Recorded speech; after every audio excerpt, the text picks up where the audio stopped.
Baik, sudah muncul ya? Ya, muncul, Pak. Ada PowerPoint saya share, sudah kelihatan ya? Iya, Pak, sudah, Pak. Oke, bagus. Baik, saya lanjut saja. Ada 3 poin yang ingin saya bahas. Yang pertama itu aturan kuliah, yang kedua materi kuliah, dan yang ketiga adalah penilaian. Yang pertama itu aturan kuliah ya. Perlu saya pertegas bahwa mahasiswa wajib hadir 15 menit ya, 15 menit.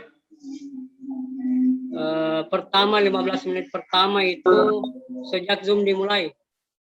Jadi lewat 15 menit itu terhitung alfa ya, karena ketua rombel nanti akan screenshot di 15 menit pertama. Screenshot kehadiran mahasiswa di Zoom. Oke, selanjutnya mahasiswa minimal hadir 80%. Maksudnya tidak boleh alfa lebih dari 3 kali ya.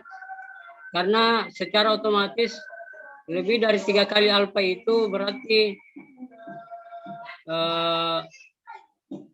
otomatis tidak bisa terhitung nilainya di si akad. Kemudian sekiranya nanti dalam berjalannya proses kuliah ada mahasiswa yang sakit, ada mungkin kegiatan yang mendesak, ada keluarga yang menikah misalnya, atau ada hal lain, tolong minta izin ya, untuk minta izin ke ketua rombel, atau bisa juga langsung minta izin ke saya langsung. Hubungi saya melalui WhatsApp.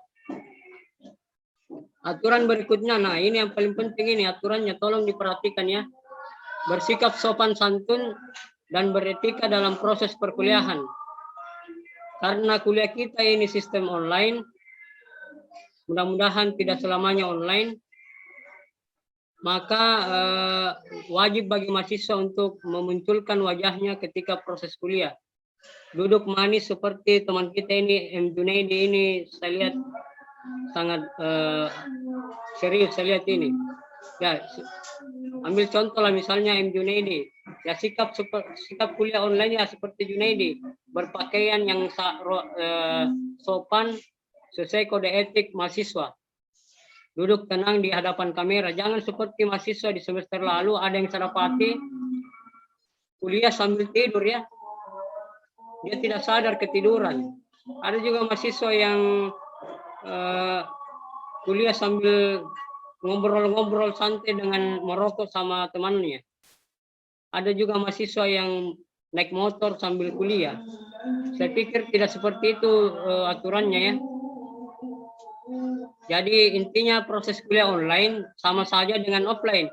Anda duduk manis di depan kamera ya, berpakaian sopan, demikian juga perempuan berbusana muslimah yang pantas, yang sesuai kode etik mahasiswa. Saya kira jelas ya aturan main dari perkuliahan kita. Kalau ada yang tidak dimengerti mengenai aturan, tolong bertanya langsung, hubungi saya melalui WhatsApp. Insya Allah PowerPoint ini saya share nanti di grup WhatsApp, bisa dibaca-baca supaya jelas ya. Saya tidak usah jelaskan secara panjang lebar aturan kuliah, karena adik-adik mahasiswa ini saya yakin dan percaya sudah berpengalaman karena sudah semester 5 ya. Oke, lanjut materi kuliah. Materi kuliah desain grafis ini saya susun dalam bentuk rancangan pembelajaran semester. RPS ini saya share juga nanti di Adlink dan WhatsApp ya, supaya bisa dibaca-baca. Kemudian materi kuliah itu terdiri dari 13 materi. Dan nantinya insya Allah 13 akan dibentuk kelompok-kelompok pembelajaran ya. Kelompok-kelompok pembelajaran, dan nantinya juga ada tugas individu. Jadi ada tugas individu, ada tugas kelompok ya. Nah, itu sumber materi bersumber dari tugas kelompok dan juga bersumber dari tugas individu. Paham ya sampai di sini? Intinya materi desain grafis itu tidak dominan disampaikan oleh dosen, tapi juga secara berimbang dari mahasiswa. Karena memang model pembelajaran di perguruan tinggi itu sudah menggunakan model pembelajaran kontemporer. Artinya pembelajaran berpusat pada mahasiswa, tidak lagi berpusat hanya dari dosen saja, dari guru saja, tapi juga dari peserta didik. Saya kira adik-adik mahasiswa sudah paham ya, karena apalagi program studi PAI ini memang konsen di pendidikan. Model-model pembelajaran sudah diketahui modelnya seperti apa. Oke, saya kira jelas materi kuliah ya, desain grafis itu ada 13 materi dan insya Allah nanti akan dibentuk sebuah grup, sebuah kelompok pembelajaran dan akan diberikan juga beberapa tugas-tugas individu. Di samping juga materi kuliah yang kita lalui ini bukan hanya teori, tapi akan lebih banyak nantinya praktik ya, praktik langsung. Karena memang belajar desain grafis itu lebih baik kalau praktikum langsung sebenarnya. Tapi bukan berarti tidak dibutuhkan teori, perlu juga teori sebagai dasar untuk implementasi nantinya. Baik, saya kira jelas proses kuliah. Proses kuliah itu sama di semester lalu ya, versi online. Kalau versi online itu ada 3 aplikasi yang kita gunakan. Yang pertama Edlink, Zoom, dan grup WhatsApp. Masing-masing fungsi Edlink, Zoom, dan WhatsApp ini saya kira adik-adik mahasiswa sudah ketahui. Tidak perlu saya jelaskan. Tinggal bagaimana adik mahasiswa nantinya dalam proses pembelajaran selalu memantau Edlink, selalu memantau grup WhatsApp ya, supaya tidak ketinggalan informasi. Kemudian, nah ini yang paling penting. Poin terakhir dari paparan kontrak kuliah adalah persoalan penilaian. Nah, ini yang paling banyak mahasiswa yang komplain ini di akhir perkuliahan ini biasanya. Setelah UAS biasanya mahasiswa protes dengan nilainya yang buruk. Banyak kasus ya yang terjadi karena mahasiswa tidak sadar bahwa nilai yang diperolehnya itu merupakan nilai akumulatif. Jadi 5 komponen ini tidak berdiri sendiri ya. Harus dipahami bahwa nilai yang Anda peroleh nantinya di akhir perkuliahan itu nilai gabungan, nilai akumulatif dari 5 komponen. Yang pertama itu kehadiran 25%, tugas individu 10%, tugas kelompok 15%, UTS 20%, dan UAS 30%. Presentasinya seperti itu ya. Jadi kalau Anda mengharapkan nilai yang baik, mau mendapatkan nilai A, maka laluilah 5 komponen ini, lalui proses. Begitu juga sebaliknya, kalau Anda mendapatkan nilai buruk nantinya, tolong sadar diri, itu bukan karena dosennya yang kejam, bukan. Tapi hasil usaha Anda sendiri dari gabungan penilaian 5 komponen ini ya. Dan insya Allah nilai-nilai tugas individu, tugas kelompok, UTS, UAS itu bisa dipantau di Edlink. Karena saya input langsung di Edlink nantinya yang terintegrasi, yang terhubung langsung dengan si AKAD. Begitu juga kehadiran. Kehadiran harap diperhatikan adik-adik mahasiswa. Tolong selalu pantau kehadirannya ya. Pantau kehadirannya di si AKAD. Oke, baik, jelas ya. Kalau ada yang kurang jelas bisa langsung bertanya langsung. Saya buka sesi tanya jawab hari ini ya. Mengenai kontrak kuliah. Silakan bertanya deh yang ingin bertanya. Jadi tidak ada materi hari ini. Kita bahas kontrak kuliah saja hari ini dan pemilihan ketua rombel. Ada yang bertanya?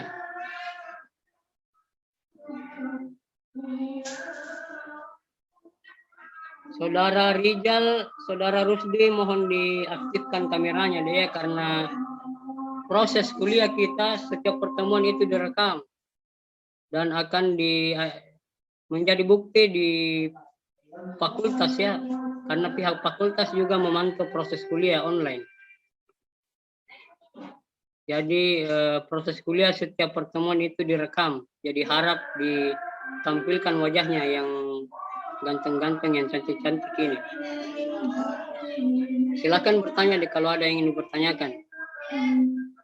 Junaidi, Bapak Junaidi, ada yang ingin ditanyakan?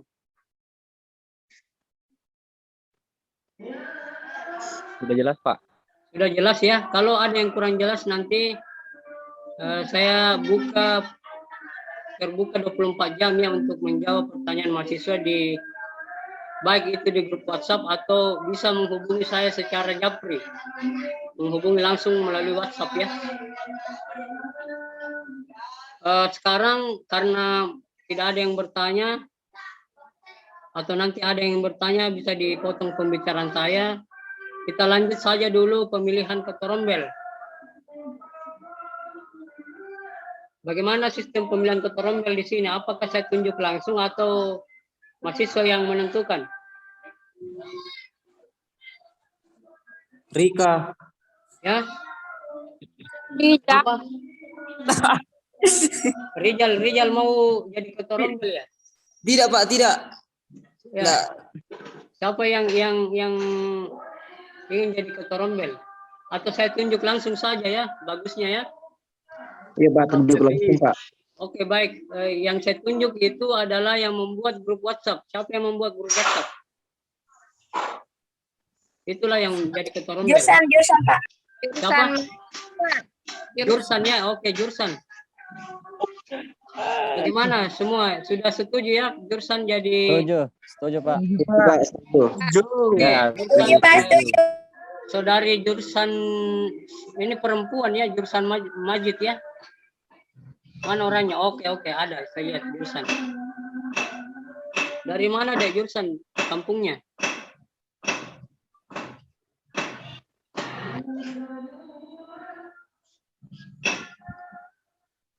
Jelek jaringannya. Iya, Pak. Jelek jaringannya ya.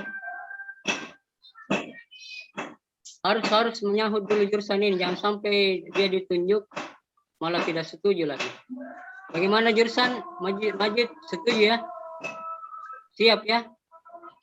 Insya Allah, Pak. Oke, baik. Kalau begitu saya kasih tugas pertama untuk hari ini. Screenshot, tolong screenshot kehadiran mahasiswa hari ini. Screenshot, nanti kirim di nomor saya ya. Kehadiran mahasiswa hari ini di screenshot. Harusnya 15 menit pertama ya, tapi karena ini pertemuan pertama, tidak apa-apa screenshotnya di akhir saja. Jadi nanti Jursan Majid, tolong perhatikan pertemuan berikutnya sampai di akhir pertemuan itu screenshotnya dilakukan di 15 menit pertama. Sejak Zoom dibuka. Paham ya? Paham ya Jursan? Oke, baik. Sudah screenshot ya? Sudah screenshot untuk pertemuan hari ini? Sudah, Pak. Oke, baik. Nanti dikirim ke nomor saya dan saya input di siakat kehadiran mahasiswa hari ini. Oke, baik. Karena tidak ada lagi yang ingin bertanya, saya rasa mahasiswa sudah jelas ya mengenai kontrak kuliah. Satu hal saya ingin sampaikan sebelum saya tutup. Nanti saya berkoordinasi dengan ketua rombel untuk pembagian kelompok ya, pembagian kelompok belajar. Nama-nama mahasiswa per kelompok dalam proses pembelajaran nantinya. Jadi nanti yang ketua rombel saya kirimkan nanti format untuk mengisi pembagian kelompok. Kemudian satu lagi tugas individu nantinya itu tugas individu mahasiswa dikirim sebelum dimulainya proses pembelajaran, dikirim ke Edling ya. Tugas individunya berupa misalnya Tergantung nanti apakah berbentuk berbentuk resume atau karya desain grafis. Jelas ya? Iya Pak. Oke, baik. Karena berhubung sudah masuk waktu salat asar, sampai bertemu di pertemuan berikutnya. Terima kasih saya ucapkan kepada mahasiswa yang hadir hari ini. Akhirul kalam, nun wal kalim wa maisturun. Assalamualaikum warahmatullahi wabarakatuh. Waalaikumsalam warahmatullahi wabarakatuh.